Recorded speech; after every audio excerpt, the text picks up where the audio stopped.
Welcome to the StatTree video module for paired samples t-test. To test whether there are differences between two continuous variables, the paired samples t-test would be appropriate. You will need two continuous variables in order to run this test. In looking at the preferred entertainment viewing survey, any one of the scale questions 3 through 7 would be appropriate for the continuous variables for our demonstration. For this demonstration, we will use questions 3 and 4.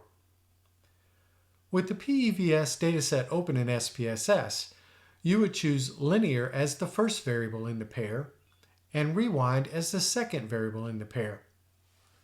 To run the paired samples t-test for differences, go to Analyze in the top menu, select Compare Means, and choose Paired Samples t-test.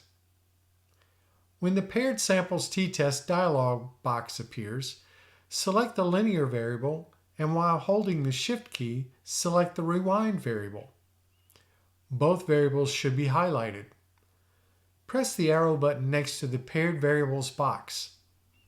Both variables should then appear next to pair 1.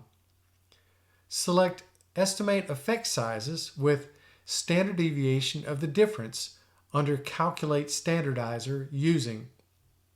Now press the OK button.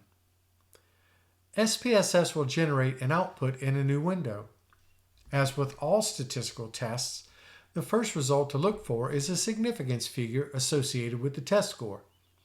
If the significance figure meets your preset criterion, you will need to report your test results in your research paper. You will find that significance figure here. In this test, we have met our significance criterion. Here are your test results. You would report this figure as well as the mean and standard deviation figures for each variable. If the significance figure does not meet the criterion, test results do not need to be reported in your research paper. However, you will need to report that the test failed to find a significant difference or relationship in the data. To see what this output looks like along with a reporting example, press the Output button on the Sending page from the StatTree module.